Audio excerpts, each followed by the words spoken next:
नमस्कार। खबरां दे इस बुलेटिन च तुहाडा स्वागत। मैं हां परमिंदर कौर। पहला पेश ने चोणीਆਂ खबरां। CDS जनरल बिपिन रावत का अंतिम संस्कार अज नवी दिल्ली च पूरे सैनिक सन्मानां नाल कीता जावेगा। 11 वजे तो आम नागरिक ते सैनिक उन्हां दी रिहाइश ते श्रद्धांजलि दे सकणगे।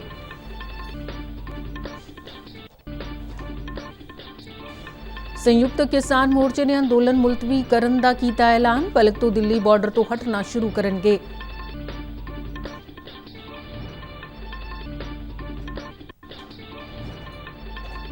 केंद्रीय वित्त मंत्री निर्मला सीतारमण ਵੱਲੋਂ विश्व पद्धरी अर्थव्यवस्था च सुधार लियाउण लई सरमाएकारी, नवाचार ਅਤੇ ਵਿੱਤੀ ਸੰਸਥਾਵਾਂ ਦੀ ਮਦਦ ਕਰਨ ਦੀ ਲੋੜ ਤੇ ਜ਼ੋਰ।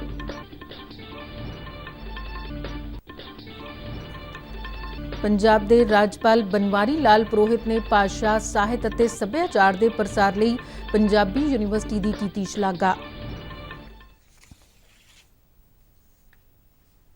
ਤੇ ਹੁਣ ਖਬਰਾਂ ਵਿਸਥਾਰ ਨਾਲ। तमिलनाडु हैलीकाप्टर हादसे जान गुआउण वाले CDS जनरल बिपिन रावत का अज पूरे फौजी सन्मानां नाल नवी दिल्ली के बराड़ स्क्वायर शमशान घाट विच अंतिम संस्कार किया जाएगा। इस तो पहला जनरल रावत की मृतक देह नूं श्रद्धांजलि भेंट करने लई उन्हां दी कामराज मार्ग स्थित रिहाइश ते रखिया जाएगा ते बाद विच अंतिम संस्कार लई बराड़ स्क्वायर शमशान घाट लिजाया जाएगा।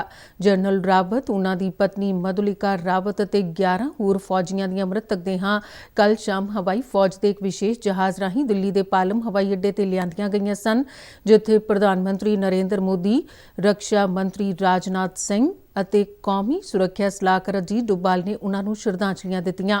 हवाई अड्डे ते मृतकों के परिवारक मैंबर भी हाजिर सन ते उन्होंने भी निੱਘੀਆਂ श्रद्धांजलियां दित्तियां।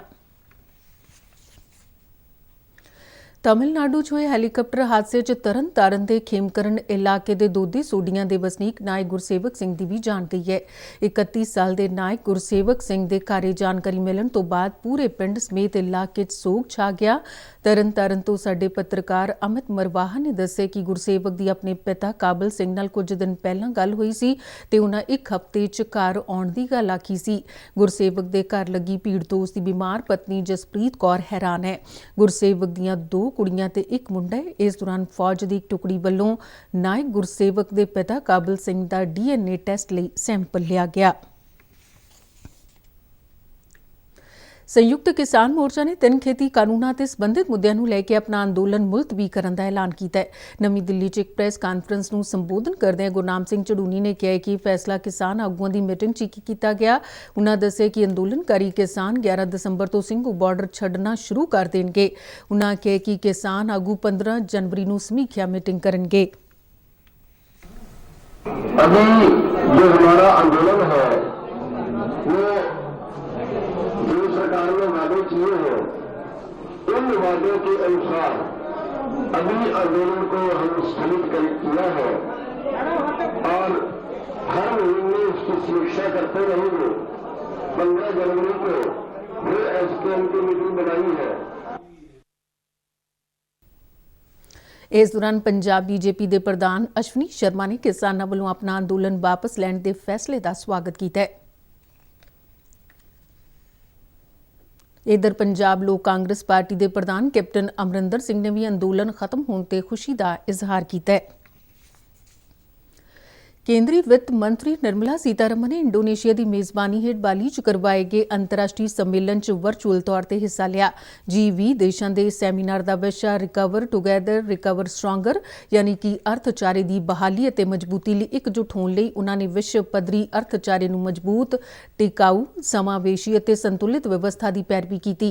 उन्होंने कहा कि समूहिक प्रगति नूं यकीनी बनाउण लई अर्थचारे की मजबूती बहुत ज्यादा लोड़ींदी है। उन्होंने सरमाएकारी, नवाचार और ਵਿੱਤੀ ਸੰਸਥਾਨਾਂ ਦੀ ਮਦਦ ਦੀ ਲੋੜ ਤੇ ਜ਼ੋਰ ਦਿੱਤਾ ਤਾਂ ਜੋ ਵਿਸ਼ਵ ਪੱਧਰੀ ਅਰਥਚਾਰੇ ਨੂੰ ਲੀਹ ਤੇ ਲਿਆਂਦਾ ਜਾ ਸਕੇ। ਉਨ੍ਹਾਂ ਨੇ ਅਰਥਚਾਰੇ ਦੀ ਰਿਕਵਰੀ 'ਚ ਦੇਖੇ ਜਾ ਰਹੇ ਵਖਰੇਵੇ ਨੂੰ ਦੂਰ ਕਰਨ ਲਈ ਕੋਵਿਡ ਟੀਕਿਆਂ ਅਤੇ ਕੋਵਿਡ ਮਹਾਮਾਰੀ ਦੇ ਕਿਫਾਇਤੀ ਇਲਾਜ ਅਤੇ ਸਮਾਨ ਪਹੁੰਚ ਨੂੰ ਯਕੀਨੀ ਬਣਾਉਣ ਦੇ ਮਹੱਤਵ ਤੇ ਵੀ ਜ਼ੋਰ ਦਿੱਤਾ। ਉਨ੍ਹਾਂ ਦੱਸਿਆ ਕਿ ਭਾਰਤ ਨੇ ਹੁਣ ਤੱਕ 1.25 ਅਰਬ ਤੋਂ ਵੱਧ ਖੁਰਾਕਾਂ ਦਾ ਪ੍ਰਬੰਧ ਕੀਤਾ ਤੇ 90 ਤੋਂ ਵੱਧ ਦੇਸ਼ਾਂ ਨੂੰ 7 ਕਰੋੜ 20 ਲੱਖ ਤੋਂ ਵੱਧ ਟੀਕੇ ਦੀਆਂ ਖੁਰਾਕਾਂ ਸਪਲਾਈ ਕੀਤੀਆਂ ਨੇ। ਕੋਵਿਡ-19 ਮਹਾਮਾਰੀ ਦੀ ਰੋਕਥਾਮ ਲਈ ਕੇਂਦਰ ਵੱਲੋਂ ਸ਼ੁਰੂ ਕੀਤੇ ਗਏ ਦੇਸ਼ ਵਿਆਪੀ ਟੀਕਾਕਰਨ ਤਹਿਤ ਹੁਣ ਤੱਕ 131 ਕਰੋੜ ਤੋਂ ਵੱਧ ਟੀਕੇ ਦੀਆਂ ਖੁਰਾਕਾਂ ਦਿੱਤੀਆਂ ਜਾ ਚੁੱਕੀਆਂ ਨੇ। ਕੇਂਦਰੀ ਸਿਹਤ ਤੇ ਪਰਿਵਾਰ ਭਲਾਈ ਮੰਤਰਾਲਾ ਨੇ ਕਿਹਾ ਕਿ ਬੀਤੀ ਸ਼ਾਮ 7 ਵਜੇ ਤੱਕ 67 ਲੱਖ ਤੋਂ ਵੱਧ ਟੀਕਾ ਖੁਰਾਕਾਂ ਇੱਕੋ ਦਿਨ ਵਿੱਚ ਦਿੱਤੀਆਂ ਗਈਆਂ। ਮੰਤਰਾਲਾ ਨੇ ਕਿਹਾ ਕਿ ਹੁਣ ਤੱਕ ਹੋਏ ਟੀਕਾਕਰਨ ਵਿੱਚੋਂ 80 ਕਰੋੜ 94 ਲੱਖ ਖੁਰਾਕਾਂ ਪਹਿਲੀ ਡੋਜ਼ ਵਜੋਂ ਅਤੇ 50 ਕਰੋੜ 15 ਲੱਖ ਤੋਂ ਵੱਧ ਖੁਰਾਕਾਂ ਦੂਜੀ ਡੋਜ਼ ਵਜੋਂ ਦਿੱਤੀਆਂ ਗਈਆਂ ਨੇ। ਮੰਤਰਾਲਾ ਨੇ ਕਿਹਾ ਕਿ ਇਸ ਮੁਹਿੰਮ ਦੇ ਇੱਕ ਹਿੱਸੇ ਵਜੋਂ ਕੇਂਦਰ ਵੱਲੋਂ ਸੂਬਿਆਂ ਅਤੇ ਕੇਂਦਰ ਸ਼ਾਸਿਤ ਪ੍ਰਦੇਸ਼ਾਂ ਨੂੰ ਕੋਵਿਡ ਟੀਕੇ ਮੁਫਤ ਉਪਲਬਧ ਕਰਵਾਏ ਜਾ ਰਹੇ ਨੇ। ਪੰਜਾਬ ਦੇ ਰਾਜਪਾਲ ਬਨਵਾਰੀ ਲਾਲ ਪੁਰੋਹਿਤ ਨੇ ਭਾਸ਼ਾ, ਸਾਹਿਤ ਅਤੇ ਸੱਭਿਆਚਾਰ ਦੇ ਪ੍ਰਸਾਰ ਲਈ ਪੰਜਾਬੀ ਯੂਨੀਵਰਸਿਟੀ ਦੀ ਸ਼ਲਾਘਾ ਕੀਤੀ ਹੈ। ਪਟਿਆਲਾ ਵਿਖੇ ਯੂਨੀਵਰਸਿਟੀ ਦੀ 39ਵੀਂ ਕਨਵੋਕੇਸ਼ਨ ਨੂੰ ਸੰਬੋਧਨ ਕਰਦਿਆਂ ਉਨ੍ਹਾਂ ਕਿਹਾ ਕਿ ਪੰਜਾਬੀ ਭਾਸ਼ਾ ਦੇ ਪ੍ਰਸਾਰ ਲਈ ਸਥਾਪਿਤ ਇਸ ਯੂਨੀਵਰਸਿਟੀ ਵੱਲੋਂ ਵੱਖ-ਵੱਖ ਫੈਕਲਟੀਜ਼ 'ਚ ਗਿਆਨ ਪੈਦਾ ਕਰਨ ਦਾ ਕੰਮ ਸਲਾਘਾਯੋਗ ਢੰਗ ਨਾਲ ਕੀਤਾ ਜਾ ਰਿਹਾ ਹੈ। ਡਿਗਰੀਆਂ ਹਾਸਲ ਕਰਨ ਵਾਲਿਆਂ ਨੂੰ ਵਧਾਈ ਦਿੰਦਿਆਂ ਰਾਜਪਾਲ ਪੁਰੋਹਿਤ ਨੇ ਕਿਹਾ ਕਿ ਹੁਣ ਵਿਦਿਆਰਥੀਆਂ ਤੇ ਇੱਕ ਨਵੀਂ ਜ਼ਿੰਮੇਵਾਰੀ ਬਣ ਗਈ ਹੈ ਕਿ ਉਹ ਆਪਣੀ ਵਿੱਦਿਆ ਦੀ ਵਰਤੋਂ ਸਮਾਜ ਦੀ ਬਿਹਤਰੀ ਲਈ ਕਰਨ।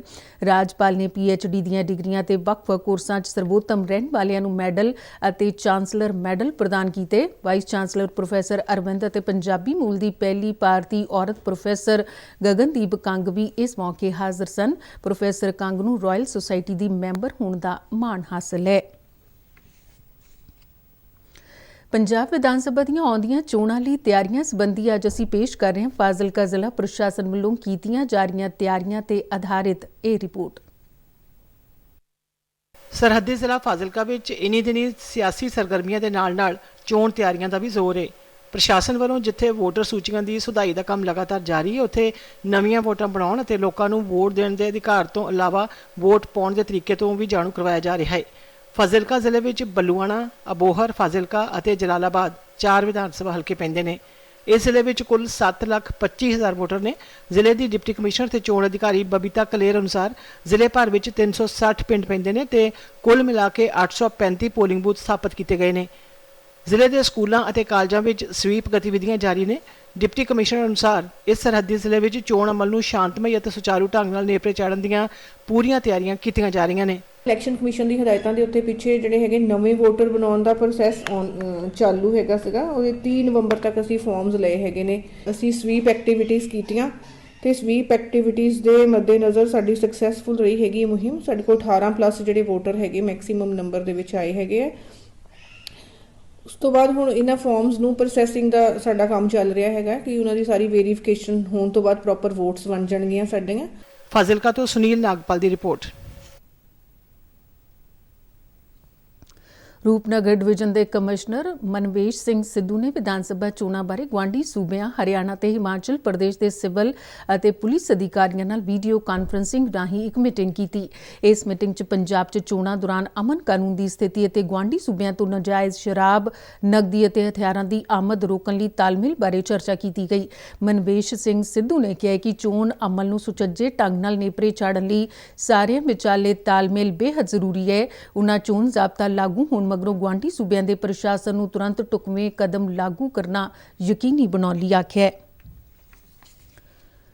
ਪ੍ਰਧਾਨ ਮੰਤਰੀ ਆਵਾਸ ਯੋਜਨਾ ਸ਼ਹਿਰੀ ਭਾਰਤ ਸਰਕਾਰ ਦਾ ਇੱਕ ਫਲੈਗਸ਼ਿਪ ਮਿਸ਼ਨ ਹੈ। ਕੇਂਦਰੀ ਹਾਊਸਿੰਗ ਅਤੇ ਸ਼ਹਿਰੀ ਮਾਮਲੇ ਮੰਤਰਾਲਾ ਨੇ 25 ਜੂਨ 2015 ਨੂੰ ਇਸ ਦੀ ਸ਼ੁਰੂਆਤ ਕੀਤੀ ਸੀ।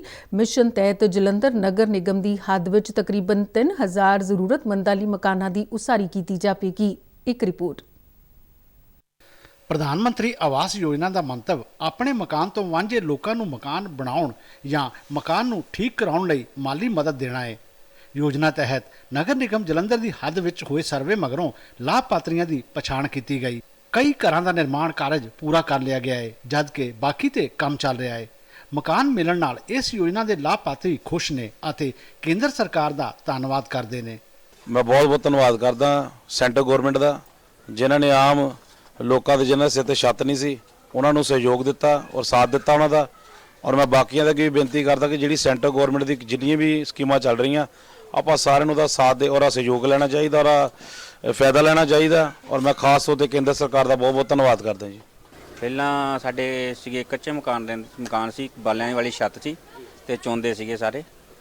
ਹਾਂਜੀ, ਤੇ ਇਹ ਸਰਕਾਰ ਦਾ ਬਹੁਤ ਵਧੀਆ ਉਪਰਾਲਾ ਹੈ ਜਿਹੜਾ ਕਿ 1.5 ਲੱਖ ਦੇ ਕੇ ਸਾਨੂੰ ਇੰਨਾ ਵਧੀਆ ਘਰ-ਬਾਰ ਬਣਾਉਣ ਵਾਸਤੇ ਪੈਸੇ ਦਿੱਤੇ। ਜਿਹੜੇ ਜਦੋਂ ਬਰਸਾਤ ਹੁੰਦੀ ਸੀ ਸਾਡੇ ਤਾਂ ਕੋਠੇ ਬਹੁਤ ਚੋਂਦੇ ਹੁੰਦੇ ਸੀ ਜੀ, ਹਾਂ ਸਾਰੇ ਕੱਪੜੇ ਲੀੜੇ ਭੱਜ ਜਾਂਦੇ ਸੀ। ਇਹ ਸਰਕਾਰ ਨੇ ਬਹੁਤ ਸੋਹਣਾ ਉਪਰਾਲਾ ਕੀਤਾ ਸਾਡੇ। ਨਗਰ ਨਿਗਮ ਜਲੰਧਰ ਵਿੱਚ ਯੋਜਨਾ ਦੀ ਸਹਾਇਕ ਪ੍ਰੋਜੈਕਟ ਅਫਸਰ ਨਿਰਮਲਜੀਤ ਕੌਰ ਮੁਤਾਬਕ ਸਾਲ 2015 ਤੋਂ ਇਸ ਯੋਜਨਾ ਤੇ ਕੰਮ ਚੱਲ ਰਿਹਾ ਹੈ। ਇਸ ਸਕੀਮ ਦੇ ਵਿੱਚ ਅਸੀਂ ਜਿਹੜੇ ਸ਼ਹਿਰ ਉਹ ਲੋਕ ਫਾਇਦਾ ਲੈ ਸਕਦੇ ਆ ਜਿਨ੍ਹਾਂ ਲੋਕਾਂ ਦਾ ਆਪਣੀ ਜ਼ਮੀਨ ਹੋਵੇ ਔਰ ਉਹ ਬੰਦਾ ਕਿਰਾਏ ਤੇ ਨਾ ਰਹਿੰਦਾ ਹੋਵੇ, ਉਹਦੇ ਕੋਲ ਜਿਹੜੀ ਉਹਦੀ ਸਾਲਾਨਾ ਆਮਦਨ ਹੈ 3 ਲੱਖ ਤੋਂ ਘੱਟ ਹੋਵੇ ਔਰ ਉਹ ਘੱਟੋ ਘੱਟ ਇੱਥੇ 5 ਸਾਲ ਤੋਂ ਰਹਿ ਰਿਹਾ ਹੋਵੇ ਇਸ ਸ਼ਹਿਰ ਦੇ ਵਿੱਚ, ਤਾਂ ਉਹ ਜਿਹੜਾ ਹੈਗਾ ਲਾਭਪਾਤਰੀ ਜਿਹੜਾ ਇਸ ਸਕੀਮ ਦਾ ਫਾਇਦਾ ਲੈ ਸਕਦਾ ਹੈ। ਹੁਣ ਤੱਕ ਅਸੀਂ ਜਿਹੜੇ ਹੈਗੇ 1641 ਜਿਹੜੇ ਬੈਨੀਫੀਸ਼ਰੀ ਆ ਉਹਨਾਂ ਨੂੰ ਪਹਿਲੀ ਕਿਸ਼ਤ ਜਾਰੀ ਕਰ ਚੁੱਕੇ ਹਾਂ। 1500 ਦੇ ਕਰੀਬ ਅਸੀਂ ਦੂਸਰੀ ਕਿਸ਼ਤ ਦੋ ਕਿਸ਼ਤਾਂ ਜਾਰੀ ਕਰ ਚੁੱਕੇ ਹਾਂ ਔਰ 1000 ਤੋਂ ਉੱਪਰ ਬੰਦਿਆਂ ਨੂੰ ਅਸੀਂ ਤਿੰਨ ਕਿਸ਼ਤਾਂ ਜਾਰੀ ਕਰ ਚੁੱਕੇ ਹਾਂ। 386 ਬੰਦਿਆਂ ਨੂੰ ਅਸੀਂ ਚੌਥੀ ਕਿਸ਼ਤ ਜਿਹੜੀ ਹੈ ਉਹ ਜਾਰੀ ਕਰ ਚੁੱਕੇ ਹਾਂ। ਯਕੀਨਨ ਪ੍ਰਧਾਨ ਮੰਤਰੀ ਆਵਾਸ ਯੋਜਨਾ ਸ਼ਹਿਰੀ ਇਲਾਕਿਆਂ ਦੇ ਗਰੀਬਾਂ ਨੂੰ ਲਾਭ ਪਹੁੰਚਾ ਰਹੀ ਹੈ ਅਤੇ ਇਸ ਬਾਰੇ ਸਰਵੇ ਕੰਪਨੀ ਵੱਲੋਂ ਫਿਰ ਇੱਕ ਸਰਵੇ ਕਰਾਉਣ ਦੀ ਵੀ ਯੋਜਨਾ ਹੈ ਤਾਂ ਜੋ ਹੋਰ ਗਰੀਬਾਂ ਨੂੰ ਇਸ ਯੋਜਨਾ ਅਧੀਨ ਲਿਆਂਦਾ ਜਾ ਸਕੇ। ਸ਼ਿਸ਼ੂ ਸ਼ਰਮਾ ਸ਼ਾਂਤਲ, ਦੂਰਦਰਸ਼ਨ ਸਮਾਚਾਰ, ਜਲੰਧਰ। ਖਬਰਾਂ ਦੇ ਬੁਲੇਟਿਨ ਸਾਡੇ ਦਰਸ਼ਕ RNUDDK ਜਲੰਧਰ ਦੇ YouTube ਚੈਨਲ, Facebook ਪੇਜ ਅਤੇ Twitter ਹੈਂਡਲ ਤੇ ਵੀ ਦੇਖ ਸਕਦੇ ਨੇ। ਬੁਲੇਟਿਨ ਦੇ ਅਖੀਰ ਵਿੱਚ ਚੋਣਵੀਆਂ ਖਬਰਾਂ ਇੱਕ ਵਾਰ ਫੇਰ ਤੋਂ।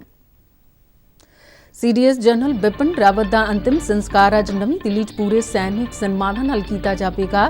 11 ਵਜੇ ਤੋਂ ਆਮ ਨਾਗਰਿਕ ਤੇ ਸੈਨਿਕ ਉਹਨਾਂ ਦੀ ਰਿਹਾਇਸ਼ ਤੇ ਸ਼ਰਧਾਂਜਲੀ ਦੇ ਸਕਣਗੇ।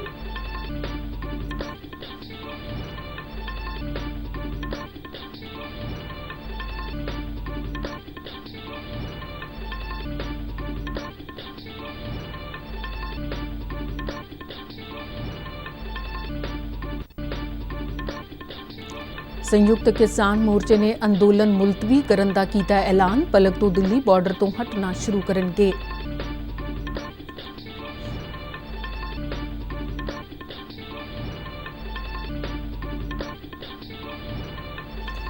ਕੇਂਦਰੀ ਵਿੱਤ ਮੰਤਰੀ ਨਿਰਮਲਾ ਸੀਤਾਰਮਨ ਵੱਲੋਂ ਵਿਸ਼ਵ ਪੱਧਰੀ ਅਰਥ ਵਿਵਸਥਾ 'ਚ ਸੁਧਾਰ ਲਿਆਉਣ ਲਈ ਸਰਮਾਏਕਾਰੀ, ਨਵਾਚਾਰ ਅਤੇ ਵਿੱਤੀ ਸੰਸਥਾਵਾਂ ਦੀ ਮਦਦ ਕਰਨ ਦੀ ਲੋੜ ਤੇ ਜ਼ੋਰ।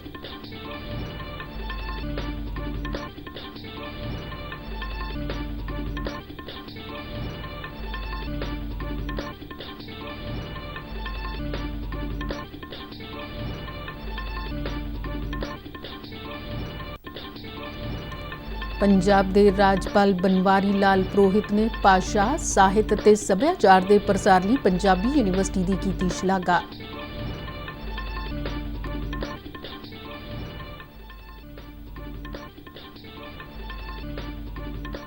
ਤੇ ਇਸ ਦੇ ਨਾਲ ਹੀ ਖਬਰਾਂ ਦਾ ਬੁਲੇਟਿਨ ਖਤਮ ਹੋਇਆ। ਇਜਾਜ਼ਤ ਦਿਓ, ਨਮਸਕਾਰ। ਮੈਂ ਮਾਸਕ ਲਗਾ ਕੇ ਸਟੂਡੀਓ ਤੋਂ ਬਾਹਰ ਜਾ ਰਹੀ ਹਾਂ। ਬਾਹਰ ਜਾਣ ਵੇਲੇ ਤੁਸੀਂ ਵੀ ਮਾਸਕ ਜ਼ਰੂਰ ਲਗਾਓ।